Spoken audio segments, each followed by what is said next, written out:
सभी विद्या प्रेमियों और विद्यार्जन करने वाले सभी विद्यार्थियों को जय श्रीमन नारायण, जय श्री कृष्णा, राधे राधे। आज आप सभी का स्वागत है आज की इस नई क्लास में, आज की इस नए चैप्टर के साथ। आज हमारे सामने ये चैप्टर है उत्पादन एवं लागत। ये इकोनॉमिक्स के वेस्ट अर्थशास्त्र का थर्ड चैप्टर है, जो बहुत ही महत्वपूर्ण चैप्टर है। इस चैप्टर में अधिकांश विद्यार्थी को ये भ्रांति होती है कि इस चैप्टर में आने वाले जो क्वेश्चंस है वो क्वेश्चंस कैसे बनते हैं, उनका आकार क्या होता है।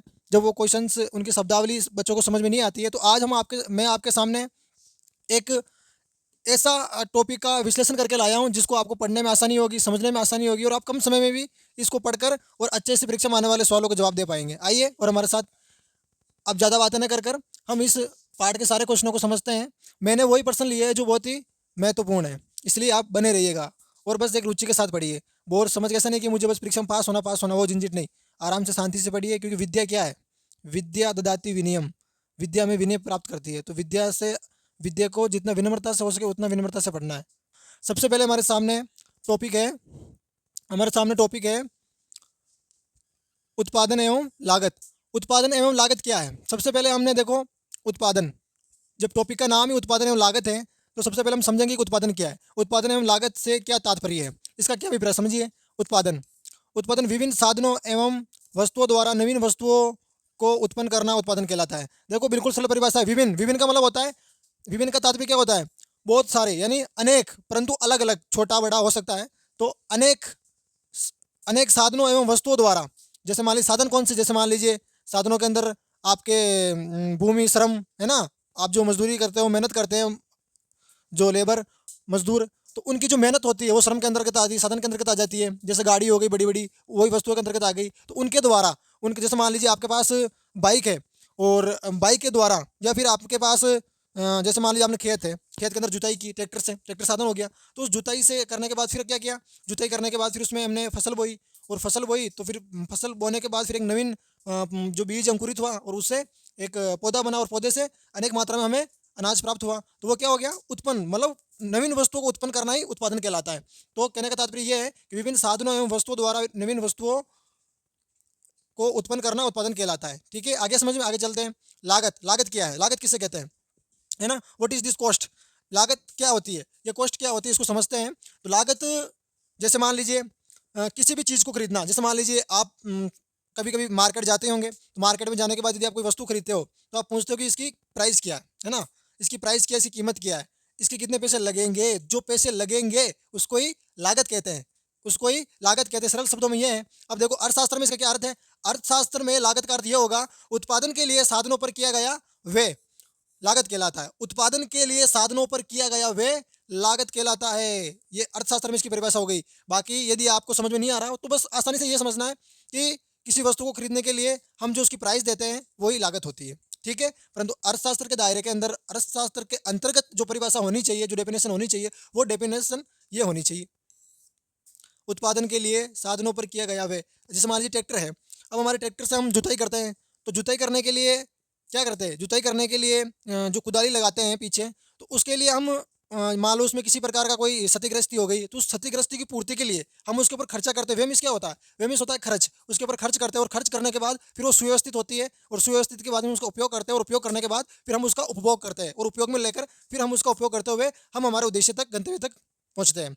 तो कहने का तात्पर्य यह है, उत्पादन के लिए साधनों पर किया गया व्यय लागत कहलाता है। सबको समझ में आ गया होगा? जल्दी से स्क्रीनशॉट ले लो और आगे चले हम। नेक्स्ट क्वेश्चन है हमारा, सीमांत उत्पाद का सूत्र क्या है? देखो बहुत इंपॉर्टेंट क्वेश्चन है, कभी भी तुम्हारे 1 नंबर का क्वेश्चन आ सकता है, क्योंकि बहुविकल्पीय प्रश्न तुम्हारे कम से उस ब्लूप्रिंट के अकॉर्डिंग 16 से 15 क्वेश्चन तुम्हारे ये इनमें से आएंगे, जो एक एक क्वेश्चन के तुम्हारे प्रश्न हो गए। उन प्रश्नों को आप देखिए। जैसे सीमांत उत्पाद का सूत्र क्या है, ये प्रश्न 1 नंबर का आ सकता है। सीमांत उत्पाद, देखो सीमांत उत्पाद इसमें ए बे से दे रखा हुआ, ए बे से और दे, है ना? अब इसमें से क्या, कौन सा होगा? आपको ये ध्यान रखना है कि इसमें से कौन सा होगा। यहाँ पर जैसे मान लो खाली स्थान दे दिया गया, तो इसमें निम्नलिखित में से सीमांत उत्पाद का सूत्र क्या है? तो सीमांत उत्पाद का सूत्र क्या है? निर्गत में परिवर्तन, आगत में परिवर्तन, फिर सीमांत लागत कुल लागत बटा हुआ क्यू, है ना? सीमांत लागत कुल स्थिर लागत बटा हुआ आगत में परिवर्तन, सीमांत लागत कुल उत्पादन बटा हुआ श्रम की इकाइयाँ। अब जो समझदार विद्यार्थी होगा, वो विद्यार्थी और अभ्यर्थी यहाँ पर इसको देख के पहचान जाएगा कि सर ये पूछ क्या रहा है, सीमांत उत्पाद, और सीमांत उत्पाद पूछ रहा है सूत्र में जो ऑप्शन दे रखे, जो विकल्प दे रखे, उस विकल्प के अंतर्गत क्या दर्ज है, उसके अंदर उल्लेख ये है कि यहाँ पर सीमांत उत्पाद है, यहाँ पर सीमांत लागत है। अब ये उत्पाद की पूछ रहा है, यहाँ पर लागत आ रहा है, तो ये तीनों तो हो ही नहीं सकते, क्योंकि यहाँ पर लागत आ रही है और यहाँ पर उत्पाद आ रहा है। तो हमारा जो आंसर हो जाएगा वो हो जाएगा ए। क्या हो जाएगा? ए। सीमांत उत्पाद का हमारा सूत्र क्या हो जाएगा? निर्गत में परिवर्तन और आगत में परिवर्तन। ये निर्गत क्या होता है? निर्गत का मतलब होता है निर्यात, यानी वस्तु और सेवाओं को उत्पन्न करके उसको बाहर भेजना, वो निर्यात हो गया। और वापस किसी, जैसे मान लो हमने हमारे देश में कुछ खरीदा, हमारे देश में जैसे मान लीजिए कुछ वस्तुओं का निर्माण किया, उनका अनुसंधान किया, और फिर उन वस्तुओं को हमने बाहर के विदेशों में बेच दिया, तो वो निर्यात हो गया। और बाहर से मान लो अमेरिका को हमने गाड़ियाँ बेची, अमेरिका को हमने राइफल बेची, है ना, तो वो निर्यात हो गया। और उनसे हमने परमाणु खरीदा, तो क्या हो गया? वो हो गया हमारा आयात हो गया। आ गया समझ में? हाँ, तो हमारा ए हो जाएगा, ये वाला पर्सन राइट हो जाएगा। अब देखो ये जो कुल लागत और क्यू है ना, ये वाला, ये किसका सूत्र है? ये हमारा सूत्र हो जाएगा आपके, ये हमारा सूत्र हो जाएगा ये सीमांत, ये कुल लागत है ना। कुल का मतलब क्या होता है? कुल का मतलब हो गया औसत। कुल का मतलब क्या हो गया? औसत। तो ये औसत लागत का सूत्र है। किसका सूत्र है? औसत लागत का सूत्र। ध्यान रखना, ये जो पर्सन है, कुल लागत बटा हुआ क्यू। क्यू का मतलब होता है क्वांटिटी। क्यू का मतलब क्या होता है? क्यू का मतलब होता है क्वांटिटी, है ना, क्यू का मतलब होता है क्वांटिटी। तो आपको ध्यान रखना है कि ये जो कुल लागत बटा हुआ क्यू है, ये औसत लागत का सूत्र है ना। अगला देखो सीमांत लागत। अब ये कुल उत्पादन, अब ये किसका सूत्र है? कुल उत्पादन बटा हुआ श्रम की इकाइयाँ। बताओ देखे, कुल उत्पादन बटा हुआ श्रम की इकाइयाँ। ये वाला देखो आप पहले से, ये किसका सूत्र है? कुल स्थिर लागत बटा कुल लागत में परिवर्तन। तो यहाँ पर कुल है, तो ये सूत्र हो जाएगा आपके, ये सूत्र हो गया औसत स्थिर लागत का हो गया। किसका हो गया? औसत स्थिर लागत। तो ये हमारे औसत स्थिर लागत का सूत्र हो गया। ये जो तीसरा वाला है, कुल स्थिर लागत और ये आगत बटावा आगत में परिवर्तन, ये हमारा सूत्र हो गया औसत स्थिर लागत का सूत्र। ठीक है। अब ये तीसरा सूत्र, ये दे वाला सूत्र हमारा जो विकल्प दे है, इसके अंतर्गत जो सूत्र दर्ज किया हुआ है, ये सूत्र किसका सूत्र है? इसको हम जानते हैं। जैसे यहाँ पर लिखा हुआ है सीमांत लागत, जो ये गलत लिखा हुआ है, ये कुल उत्पादन, तो ये हमारा हो जाएगा औसत उत्पादन का सूत्र है। किसका सूत्र है? औसत उत्पाद का सूत्र है, औसत उत्पाद का। तो ये हमारा सूत्र हो जाएगा औसत उत्पाद, है ना। तो हमारा औसत उत्पाद का सूत्र हो जाएगा। अब आप कहोगे कि सर औसत उत्पाद का सूत्र कैसे होगा, आपने कैसे जाना? क्योंकि देखिए यहाँ पे आपको समझना है क्या, सूत्र को रटना नहीं है, सिर्फ याद करना है। और याद करने का तरीका क्या है? याद करने का तरीका यह है कि उसके शब्द को पकड़ना है, क्योंकि मैंने कल ही कहा था शब्द में बड़ी जान होती है। इसलिए आपको ये ध्यान रखना कि शब्द को पकड़ना है। अब यहाँ पर कुल लिखा हुआ है, कुल का तात्पर्य होता है औसत। क्या होता है? कुल का तात्पर्य औसत होता है। स्थिर मतलब एक जगह स्थिर, है ना। और लागत जानते हो, आगत में परिवर्तन। अब ये शब्द और आगत, इस आगत को जानते हैं, आगत क्या होती है? आगत का मतलब होता है, जैसे मान लीजिए आगत ऐसी वस्तुएं होती है, आगत ऐसी वस्तुएं होती है, आगत ऐसी वस्तुएं होती है जिनका निर्माण जिनका निर्माण जैसे मान लीजिए औसत आगत का मतलब होता है कि जिनका निर्माण हमारे देश में हुआ हो, ऐसी वस्तु जिनका निर्माण हमारे देश में हुआ हो। जैसे मान लीजिए साइकिल, ये कई विदेश से थोड़ी लाते हैं, हमारे देश में बनती है ना। मोटरसाइकिल हो गई, ये हमारे देश में बनाई जाती है। अनेकों प्रकार की जो गाड़ियाँ हैं, फोर व्हीलर्स है, वो हमारे, उनका निर्माण हमारे देश में होता है। ऐसी बड़ी बड़ी कंपनियाँ हैं जो कंपनियाँ अपने व्यापक स्तर पर इन अनुसंधान करके इन संसाधनों का निर्माण करती है। तो जो वस्तु हमारे देश के अंतर्गत बनाई जाती है वो आगत हो गई, है ना। हाँ, आ गया समझ में? तो आपको ये समझना है, जैसे मान लीजिए कुल स्थिर, अब कुल का क्या ले लिया मैंने? कुल का ले लिया मैंने कुल औसत। बस आगे यहाँ पर लिख दो, सिर्फ देखो कुल को हटा दो और औसत लिख दो बस। औसत तो किसका सूत्र हो गया? औसत स्थिर लागत का सूत्र हो गया। यहाँ पर कुल है तो कुल की जगह औसत लिख दो। और ये उत्पादन है ना, तो उत्पादन को उत्पाद कर दो। क्या कर दो? उत्पाद कर दो। उत्पादन को उत्पाद कर दो, तो ये हो जाएगा आपके औसत उत्पाद का सूत्र। आ गया समझ में सबको बच्चों को? हाँ, एक बार स्क्रीनशॉट ले लो जल्दी से और आगे चलते हैं। अगला क्वेश्चन, हाँ अगला क्वेश्चन चलो। निम्न में से कौन से वक्र की आकृति यू के समान होती है? यहाँ पर यू आएगा, हमारे कंप्यूटर मोड ने टाइप करने में कुछ मिस्टेक की है। तो निम्न में से कौन से वक्र की आकृति यू के समान नहीं होती है? अब देखो हमारे सामने क्या है, ए ऑप्शन में देखिए, औसत परिवर्तन लागत वक्र, औसत स्तर लागत वक्र, सीमांत लागत वक्र और औसत लागत वक्र। तो कहने का तात्पर्य ये है कि हमें इसमें से ऐसा वो कौन सा वक्र है, वक्र का तात्पर्य आप जानते ही होंगे ना, वृत्त, जिसको वृत्त में लोग वक्र कहते हैं, है ना। जैसे मान लीजिए ये क्या बोलते हैं, इसको आवृत्ति बोलते हैं ना। ये आपके मैक्स की जो आकृतियाँ हैं, उन आकृतियों में से एक वृत्त की आकृति गोल होती है। तो ये प्रश्न में कहा जा रहा है कि निम्न में से कौन से वक्र की आकृति जो यू के समान नहीं होती है? तो आप देखिए, क्या वो यू की जो आकृति है वो किसके समान नहीं? औसत परिवर्तन की लागत की वक्र की जो आकृति है वो यू के समान नहीं होती? क्या औसत स्तर लागत की वक्र की आकृति समान नहीं होती? क्या सीमांत लागत वक्र की, या फिर औसत लागत वक्र की, किसकी नहीं होगी? ये हमें ध्यान, तो इसको हमें देखना है कि किसकी आकृति यू के समान नहीं होती। ये परिवर्तन परिवर्तन नहीं होगा, ये परिवर्ती होगा। क्या होगा? परिवर्ती, परिवर्ती होगा ये ना। औसत परिवर्ती लागत वक्र, तो हमारा ऑप्शन ए सही हो जाएगा। इसका हमारा ऑप्शन आ जाएगी औसत परिवर्ती लागत वक्र को छोड़कर बाकी सारे वक्र की जो आकृति होती है वो यू के समान होती है। आ गया समझ में? यानी कि औसत किसकी? औसत परिवर्ती है ना, औसत परिवर्ती वक्र की आकृति, यानी इसकी आकृति यू के समान नहीं होती, बाकी सबकी यू के समान होती है। आपको ध्यान रखना, परीक्षा में यदि प्रश्न आ जाए, किसी की भी पूछे, चाहे सीमांत लागत की पूछे, चाहे औसत उत्पाद की पूछे, किसी की भी पूछे, तो आपको सिर्फ उत्तर देना है कि यदि परीक्षा में प्रश्न आ गया कि सीमांत उत्पाद की आकृति कैसी होती है, औसत उत्पाद की आकृति कैसी होती है, कुल उत्पाद की आकृति कैसी होती है, तो जब किसी की भी आकृति पूछ ले, दीर्घकालीन वक्र की आकृति कैसी होती है, अल्पकालीन वक्र की आकृति कैसी होती है, तो किसी भी वक्र की आकृति पूछ ले आपसे तो सिर्फ आप यू करना, सिर्फ यू करना। परीक्षा में कुछ बिना आँख नीचे यू कर देना, परंतु ध्यान रखनी, जहाँ पर ये परिवर्तित शब्द आ जाए ना, तो वहाँ पर आप मानना कि इसकी जो आकृति होती है वो यू के समान नहीं होती, वो यू के समान नहीं होती, यह आपको ध्यान रखना है। तो फिर इसकी आकृति कैसे होती है, इसकी आकृति हम अगले चैप्टर में पढ़ेंगे। अगला क्वेश्चन आएगा इसका एक, तो उस क्वेश्चन में हम इसको एक्सप्लेन करेंगे। हाँ, आगे देखो, सीमांत लागत वक्र, औसत लागत वक्र, चलो हम यहीं समझ लेते हैं इसको एक बार। जैसे ये सीमांत लागत वक्र है ना, मैं पहले यहाँ पर एक ग्राफ बना रहा हूँ। जैसे हमने ग्राफ बना दिया, ये कौन सी हो गई हमारी वाई, ये कौन सी हो गई एक्स, ये हमारा ओ बिंदु हो गया है ना। यहाँ पर हमारा लागत ले लीजिए, ठीक है, और यहाँ पर हम निर्गत ले लीजिए, निर्गत का मतलब निर्यात, ठीक है। ये हमारा बिंदु दे दीजिए, कोई सा भी एक्स हो गया। यहाँ पर लंब ले लीजिए, ये हमने लंब ले लिया है ना। यहाँ पर किसी बिंदु का नाम दे दीजिए, चलो यहाँ पर पी बिंदु का नाम दे दीजिए, है ना। अब यहाँ पर जैसे मान लीजिए आपने ये वक्र लिया है, इसको मैंने यहाँ से काट दिया और इसको हमने यहाँ से काट दिया, ठीक है। तो ये हमारा हो जाएगा, ये कौन सा हो जाएगा हमारा, बताओ देखिए कौन सा हो जाएगा, सीमांत लागत वक्र, औसत लागत वक्र। तो ये हमारा जो होगा कौन सा होगा, ये हमारा हो जाएगा औसत लागत वक्र, औसत लागत वक्र है ना। और ये हमारा हो जाएगा सीमांत लागत वक्र, सीमांत लागत वक्र। आ गया समझ में? तो ये जो होगा, इन दोनों का वक्र हमने बना दिया। इन दोनों का वक्र कैसे बनेगा, यदि परीक्षा के अंदर मान लो आपको परिभाषा ही नहीं आ रही हो और आपको कुछ समझ में नहीं आ रहा हो, तो सिर्फ आपको ये ग्राफ बना के आ जाना। यदि 2 नंबर का 3 नंबर का क्वेश्चन होगा ना, तो 1 नंबर आपका कहीं नहीं जाने वाला है, कॉपी चेक करने वाला पूरा पूरा 1 नंबर आपको देगा ही देगा। इसलिए यदि डेफिनेशन नहीं आ रही है, परिभाषा नहीं आ रही है, तो आपको ये सिर्फ बना देना है इसका ग्राफ, इसके माध्यम से आपको नंबर आसानी से मिल जाएंगे। आ गया समझ में? आगे चलें, चलो अगला क्वेश्चन देखते हैं। हाँ, समझिएगा, उत्पादन फलन, देखो बहुत अच्छा शानदार प्रश्न है।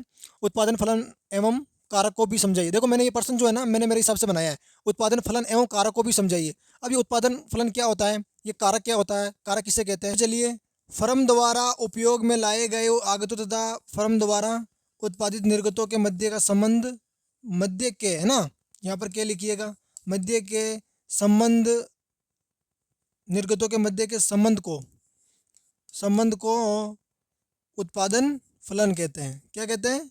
उत्पादन फलन कहते हैं। आ गया समझ में?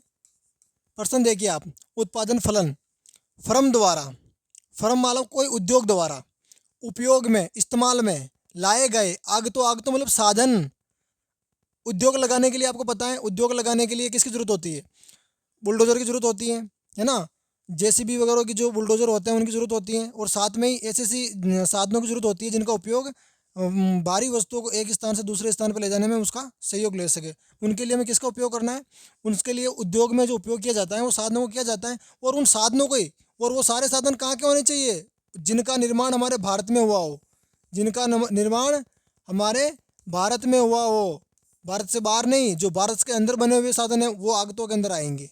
ठीक है, ऐसे साधन जिनका निर्माण, जिनका अनुसंधान हमारे ही मुल्क में हुआ हो वो आगत होता है। तो फर्म द्वारा उपयोग में, फर्म द्वारा उपयोग में लाए गए आगतों तथा फर्म द्वारा उत्पादित निर्गतों के मध्य के संबंध है ना। अब निर्गत का मतलब क्या होता है, निर्गत का तात्पर्य होता है आपके निर्गत, ये निर्गत का मतलब होता है निर्यात, है ना। फर्म जब सीमेंट कुछ प्लांट उत्पन्न करेगा, बिजली बनाएगा, तो वो क्या करेगा, निर्यात करेगा ना, बेचेगा ना हमें आपको सबको, तो वो निर्यात हो गया। आगे समझ में? अब ये कारक देखिए 1% और 2% बन रहे, उत्पादन फलन और कारक। अब ये कारक को क्या समझते हैं, आइए समझते हैं। उत्पादन हाँ, उत्पादन कारक। उत्पादन कारक क्या होता है ये समझिए। जैसे मान लीजिए उत्पादन कारक, कारक मतलब होता है, कारक का मतलब होता है करने वाला, है ना, करने करने वाला। अब आपको पता है उत्पादन कौन करता है। हाँ, जहाँ समझते हैं इसकी डेफिनेशन को समझते हैं। डेफिनेशन इसकी ये हो जाएगी, जैसे मान लीजिए वस्तु और सेवाओं को, है ना, या फिर ऐसे शॉर्ट में लिख दीजिए आप इसको आसान परिभाषा में, उत्पादन के उत्पादन के लिए, है ना, उत्पादन के लिए उपयोग में उपयोग में उपयोग में लिए उपयोग में लिए जाने वाले, ना, उपयोग में लाए जाने वाले, उपयोग में लिए जाने वाले लिए जाने वाले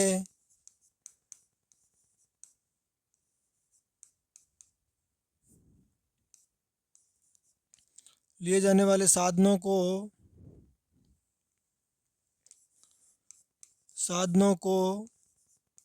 उत्पादन कारक कहते हैं। उत्पादन कारक कहते हैं। जैसे उदाहरण के लिए, जैसे मान लीजिए आप, उदाहरण के लिए मान लीजिए पूंजी, श्रम, है ना, और भूमि।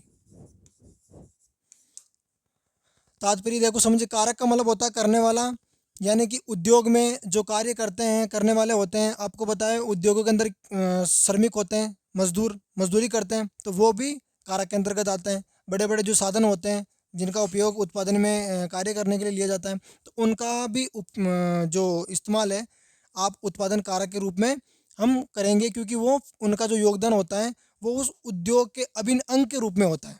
आ गया समझ में? तो आपको समझ में आ गया होगा, स्क्रीनशॉट ले लीजिए और आगे चलते हैं। बहुत इंपॉर्टेंट क्वेश्चन है, ध्यान रखना, परीक्षा में आ सकता है ये, आपको विशेष ध्यान रखना। आगे चलते हैं। हाँ, आप बस एकाग्रता के साथ पढ़ते रहिएगा। क्वेश्चन एक से बढ़कर एक क्वेश्चन लिया है मैंने, बस आपकी पढ़ने की रुचि होनी चाहिए। अब आप पढ़ने की रुचि ना रखो तो उसमें हमारा कसूर नहीं है। मेरा तो जो टारगेट है, मैं चाहता हूँ कि प्रत्येक बच्चे के अच्छे नंबर आए, और प्रत्येक बच्चे जब परीक्षा के अंदर परीक्षा देने के लिए बैठे, तो उस सीट से बैठने के बाद भी आपको बस ये मुकेश महेंद्र एजुकेशन चैनल के ऊपर मुकेश जी सर याद आए कि सर ने बहुत अच्छा पढ़ाया है।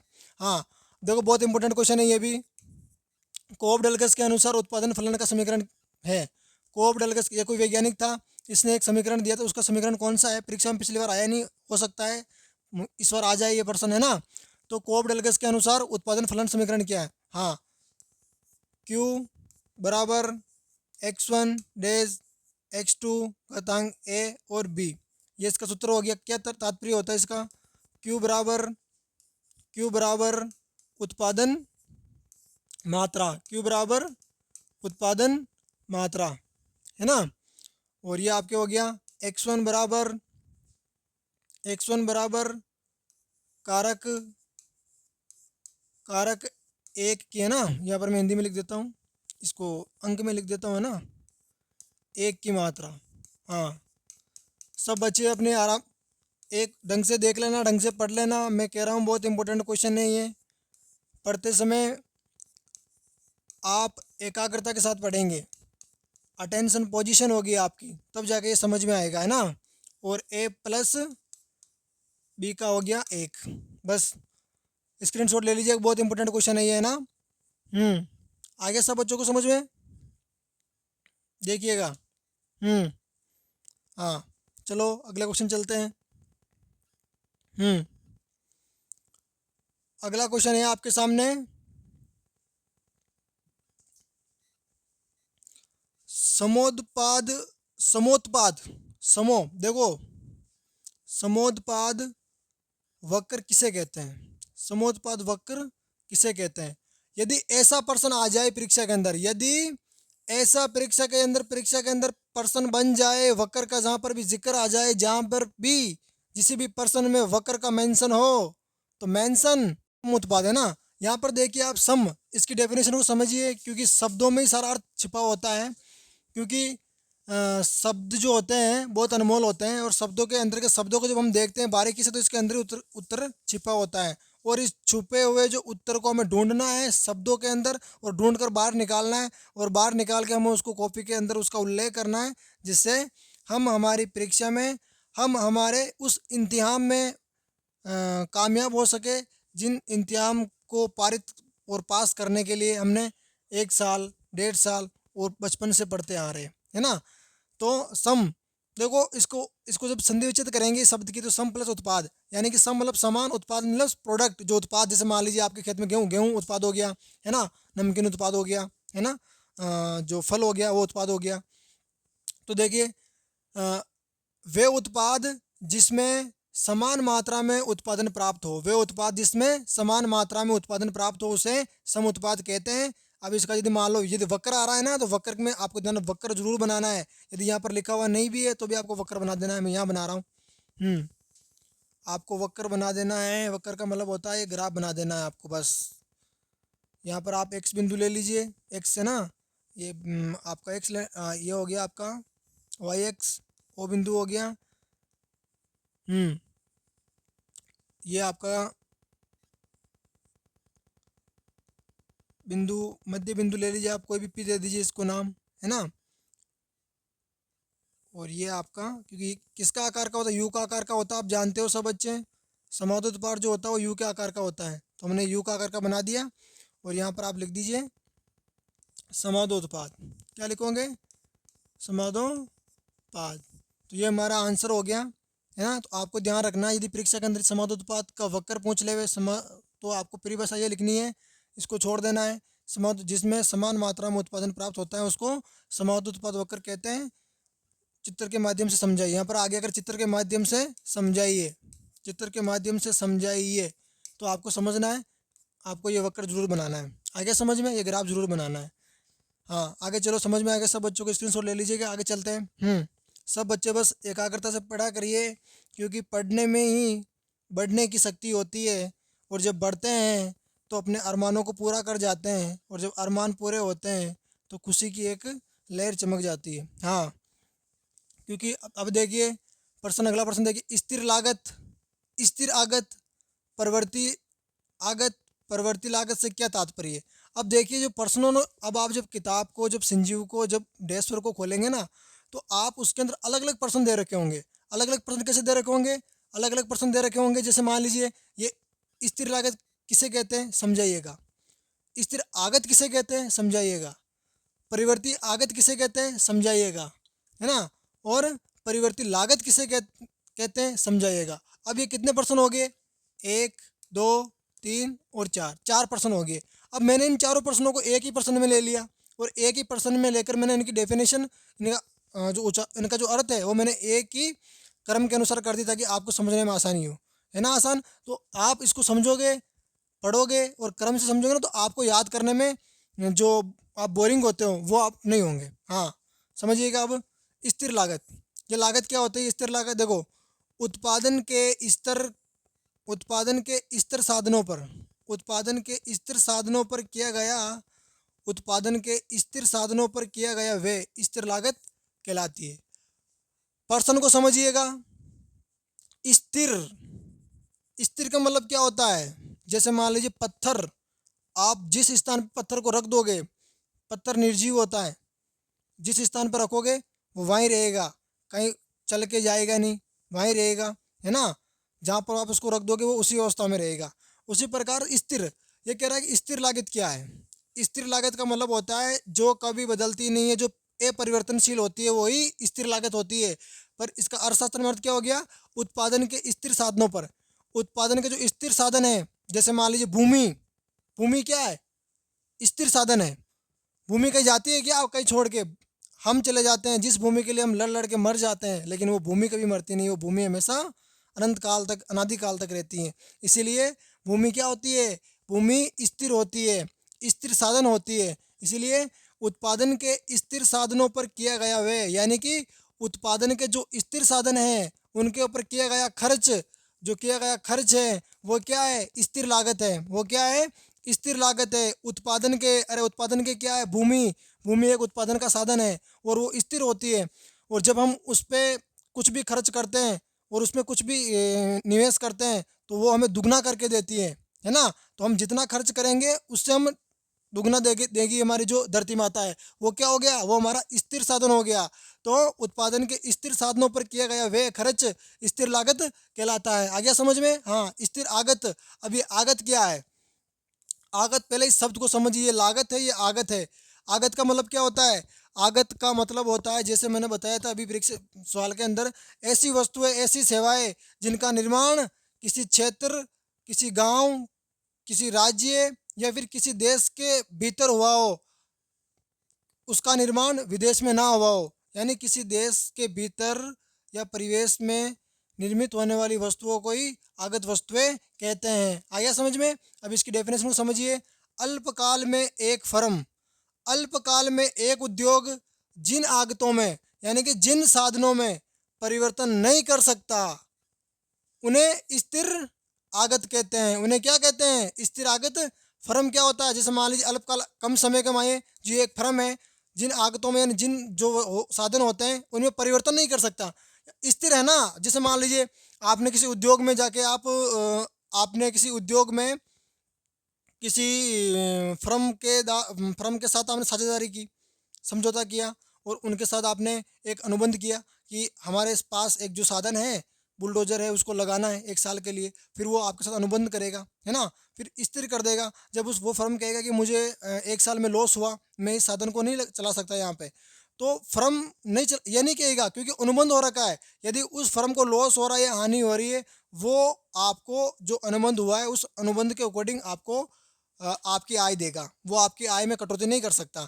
इसलिए कहने का तात्पर्य ये है कि वो जो है अल्पकाल में उन आगतों में परिवर्तन नहीं करेगा, उन साधनों को बाहर नहीं निकालेगा उसके उद्योग से, उसके फर्म से, है ना। तो वो उन आगतों में परिवर्तन नहीं कर सकती, उन्हें स्थिर आगत कहते हैं। फिर देखो हमारे परिवर्ती। अब ये शब्द क्या होता है? परिवर्ती का मतलब होता है परिवर्तन। परिवर्ती का मतलब होता है जो परिवर्तनशील, है ना, परिवर्तनशील। और परिवर्तनशील किसे कहते हैं? परिवर्तनशील किसे कहते हैं?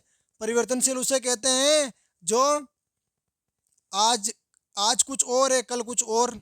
जैसे आज तेज धूप थी तो कल शीत मौसम था, शीतल मौसम था। आज वर्षा हुई तो कल वर्षा नहीं हुई। आज विंटर है तो कल समर है ना। तो ये सब क्या है? ये सब परिवर्तनशील है। और परिवर्ती का मतलब क्या होता है? परिवर्तनशील। तो परिवर्ती आगत, अल्पकाल में एक फर्म जिन आगतों में परिवर्तन कर सकती है उन्हें परिवर्ती आगत कहते हैं। यहाँ पर देखो, नहीं कर सकती और यहाँ पर कर सकती है। आगे समझ में? बिल्कुल एक दूसरे की पूरक है ना, एक दूसरे की पूरक है। अब ये हो गया आगत और ये हो गया लागत। उत्पादन के परिवर्तनशील साधनों पर किया गया व्यय परिवर्ती लागत कहलाती है। अरे परिवर्ती का मतलब क्या होता है? परिवर्ती का तात्पर्य होता है परिवर्तनशील। परिवर्ती का तात्पर्य होता है परिवर्तनशील। और उत्पादन के परिवर्तनशील साधनों पर किया गया व्यय परिवर्तनशील। पर्सन को समझिएगा, परिवर्ती मीन्स परिवर्तनशील। तो परिवर्ती लागत उत्पादन के परिवर्तनशील साधनों पर किया गया व्यय परिवर्ती लागत कहलाता है। बहुत ही शानदार प्रश्न है और इतनी आसान और इतनी सरलतम तरीके से आपको जो इनकी परिभाषा है कोई समझा नहीं सकता, और इनका इतनी अच्छे से कोई एक्सप्लेन करके आपको अच्छे से बता नहीं सकता, क्योंकि मुझे पता है इनको समझाने के लिए, समझने के लिए मुझे काफ़ी वक्त लगा है और मैंने इनको अच्छे गूढ़ तरीके से समझ के फिर आपके सामने मैंने प्रस्तुत किया है, ताकि आप अच्छे से मार्क्स ला सको और आपको शिक्षा के प्रति रुचि हो सके। हाँ, सभी बच्चे स्क्रीनशॉट लो और आगे चलते हैं। हाँ, बहुत इंपॉर्टेंट क्वेश्चन है, आगे चलिएगा। देखो, बस अपना ध्यान, अपना केंद्र, दृष्टिकोण इस पे जमाए रखिएगा। एक से बढ़कर एक पर्सन है, बहुत ही पर्सन जो ऐसे हैं जो परीक्षा में आए हुए हैं और जो भी आ भी हो आने की उनकी 100% संभावना है।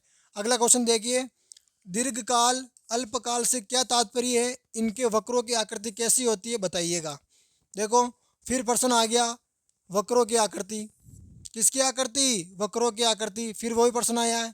हमें सिर्फ, अब यदि मान लो इनकी डेफिनेशन कुछ नहीं आए, मान लीजिए एक पल के लिए आपको इनकी डेफिनेशन, इनकी परिभाषाएं नहीं आ रही है, तो आपको यदि जो वक्र शब्द का जो इसमें उल्लेख हो रखा है, वक्र शब्द को आपको दिखते ही आपको समझ लेना है कि हमें कुछ नहीं करना है, हमें सिर्फ एल बनाना है, हमें सिर्फ एल बनाना है, यहाँ पर लिखना है वाई, यहाँ लिखना है एक्स, यहाँ लिखना है ओ, और सिर्फ यहाँ पर हमें आपको पता है दीर्घकालीन और अल्पकालीन जो वक्र होते हैं उनकी आकृति कैसी होती है, यू की आकृति होती है। तो बस ये दो यू बना देना है, एक अल्पकाल और एक दीर्घकाल, और ये हमारा प्रश्न हो गया। आपको ज़्यादा झंझट करने की जरूरत नहीं होगी, तो आपको सिर्फ ये कर देना है ना। ये देखो मैं इसको अच्छे से समझाऊंगा, अभी आप बने रहिएगा। हाँ, आप बने रहिएगा। अगला क्वेश्चन। हाँ देखो, इसी क्वेश्चन को समझिए। दीर्घकाल किसे कहते हैं, इसकी डेफिनेशन चलिए। दीर्घकाल उस समय अवधि से है, दीर्घकाल का तात्पर्य है उस समय अवधि से है जिनमें उत्पादक, उत्पादक क्या होता है, जो पैदा करने वाला। जैसे खेत में जो किसान होता है, तो गेहूं को उत्पन्न करने वाला उत्पादक कौन हो गया, किसान हो गया। उत्पादक के सभी साधनों में परिवर्तन कर सकता है, जो उत्पादन के सभी साधनों में है ना। उस समय दीर्घकाल से तात्पर्य उस समय अवधि से है जिसमें उत्पादक उत्पादन के सभी साधनों में परिवर्तन कर सकता है। एक उत्पादक को छूट होती है, उत्पादक के पास जो है वो अपनी स्वेच्छा से, अपनी इच्छा से, यदि वो चाहे तो अपनी भूमि पर अनाज लगाए, अगर वो चाहे तो अपनी भूमि पर फसल लगाए, वो अपनी भूमि पर जायद फसल लगाए, अपनी भूमि पर वो रबी की फसल लगाए, खरीफ की फसल लगाए। तो वो उसकी इच्छा और रुचि पर निर्भर करता है कि वो कौन सी फसल लगाएगा, और इच्छा और रुचि के साथ में ऋतु का भी बहुत बड़ा रोल रहता है ना। हाँ, तो उस समय अवधि में अल्प दीर्घकाल से तात्पर्य उस समय अवधि से है जिसमें उत्पादक उत्पादन के सभी साधनों में परिवर्तन कर सकता है। और अल्पकाल वे अवधि जिसमें उत्पादक केवल परिवर्ती कारकों में परिवर्तन कर सकता है। यहाँ पर कारकों से आप साधन ले लीजिए ना, या कारकों का आप साधन कह सकते हैं। कारकों का मतलब करने वाले और साधन ही करने वाले। तो और जिससे परिवर्ती यानी कि जो परिवर्तनशील होती है ना, उसमें परिवर्तन कर सकता है। यहाँ पर सभी में और यहाँ पर सिर्फ परिवर्ती वस्तुओं में, किसमें, परिवर्तियों में। यहाँ पर सभी साधनों में और यहाँ पर सिर्फ परिवर्ती साधनों में परिवर्तन कर सकता है। बस इतना सा अंतर है। आ गया समझ में। हाँ देखो, बहुत अच्छा शानदार प्रश्न है, स्क्रीनशॉट लो। चलो अभी देखो, स्क्रीनशॉट नहीं है अभी, प्रश्न बाकी पूरा पड़ा है। इनके वक्रों की आकृति कैसी होती है, तो इनके जो वक्रों की आकृति होती है, इनकी जो आकृति होती है वो आकृति यू के आकार की होती है। किसके आकार की होती है, यू के आकार की होती है। अब यदि कैसे होती है, चित्र के माध्यम से समझाइए। सबसे बड़े हमें, हाँ ये एक्स बिंदु हो गया हमारा, ये वाई हो गया, ये ओ हो गया, है ना। तो यहाँ पर हमें ले लीजिए, यहाँ पर ले लीजिए, यहाँ पर ले लीजिए, है ना, यहाँ पर ले लीजिए निर्गत, ये कारक हो गया हमारा। ये बिंदु एक्स ले लीजिए, ये अभिलंब ले लीजिए, है ना। यू के आकार का होता है, यू के आकार का ले लीजिए आप। दो है ना। कितने लंबे हमारे यहाँ पे, कितने वक्र है, दो वक्र है ना, दीर्घकाल और अल्पकाल। तो इसको आप नाम दे दीजिए, दीर्घकालीन औसत लागत वक्र, है ना। दीर्घकालीन औसत लागत वक्र। और ये हमारा हो गया अल्पकालीन, है ना, अल्पकालीन औसत लागत वक्र। आगे सब बच्चों को समझ में।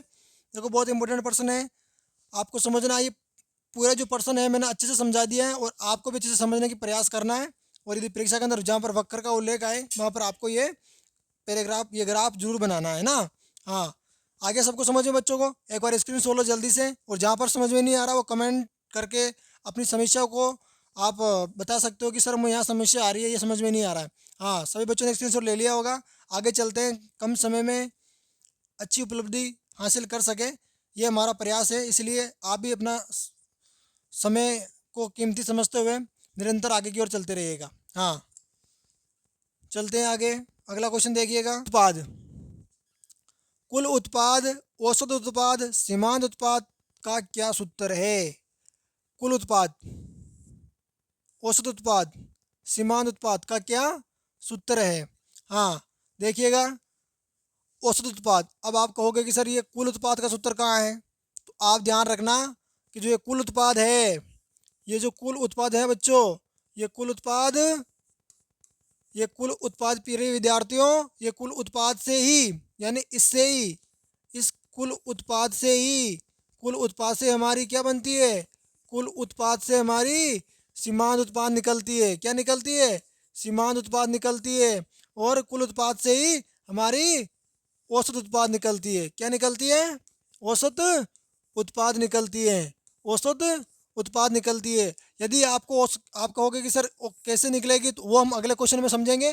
पर आप ये समझिएंगे, जैसे मान लीजिए कुल औसत उत्पाद सीमांत उत्पाद हो गया, तो ये जो कुल उत्पाद है, आप इसको ऐसे लिख सकते हो, जैसे कुल उत्पाद, कुल उत्पाद का सूत्र आप लिख सकते हो, सीमांत उत्पाद है ना, आप लिख सकते हो सीमांत उत्पाद,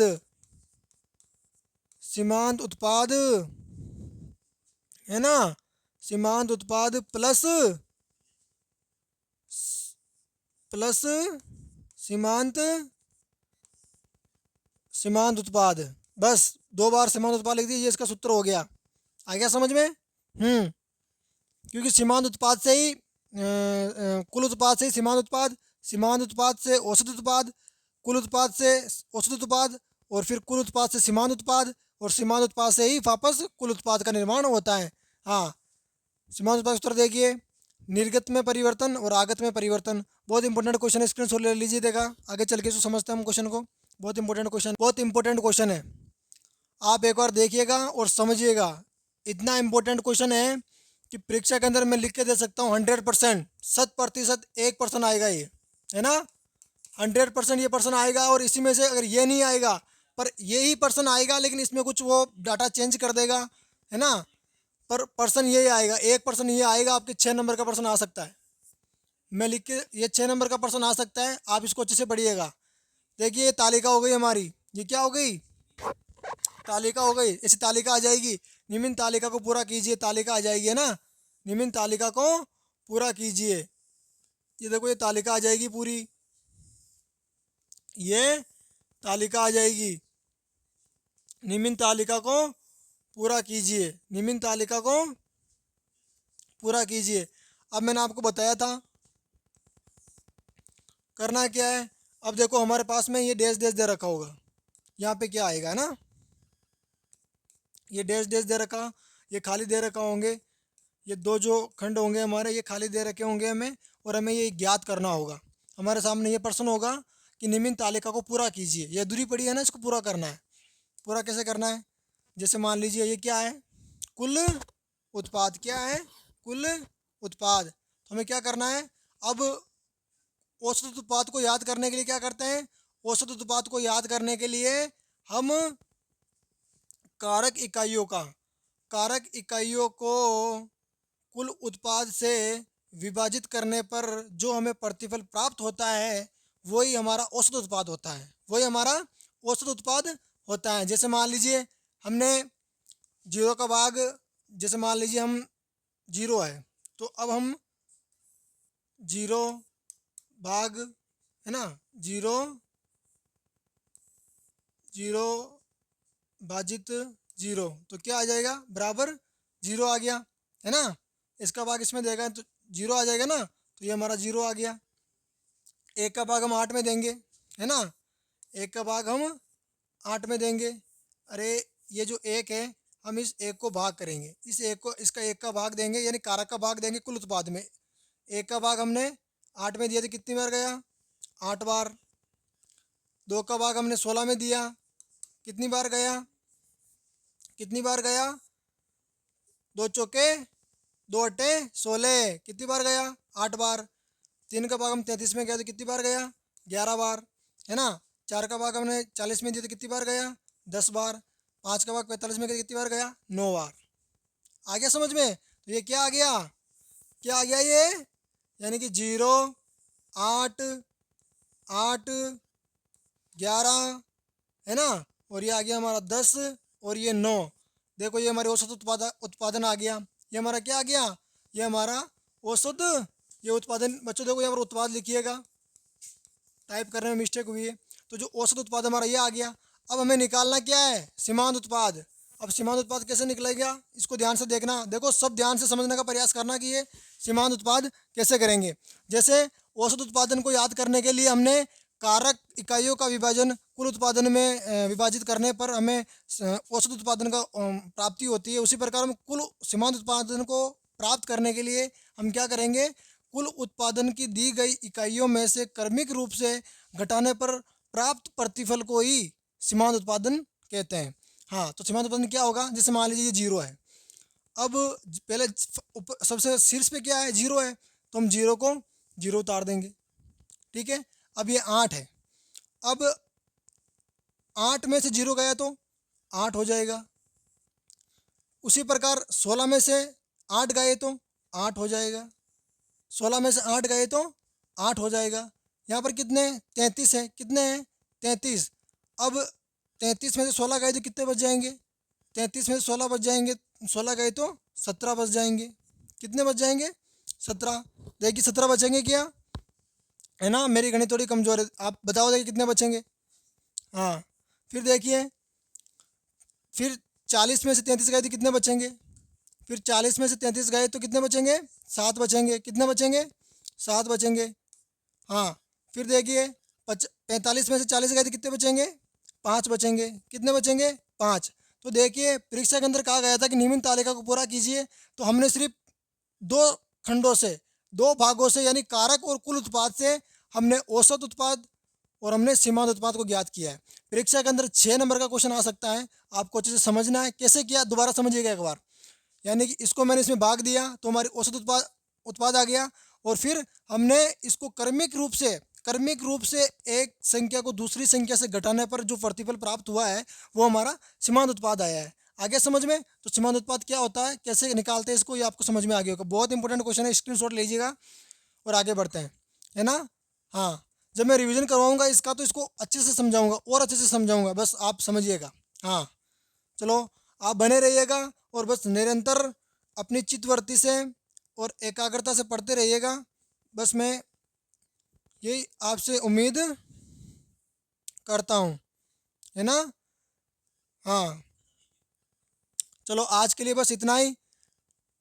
आज की जो क्लास थी वो क्लास मैंने जितना हो सका उतनी मैंने आसान और सरल क्वेश्चनों को, डिफ़िकल्ट क्वेश्चनों को लिया, कठिन क्वेश्चनों को लिया मैंने, और उनको सरलतम तरीके से मैंने उनको पढ़ा, आप तक पहुंचाने का और पढ़ाने का मैंने प्रयास किया।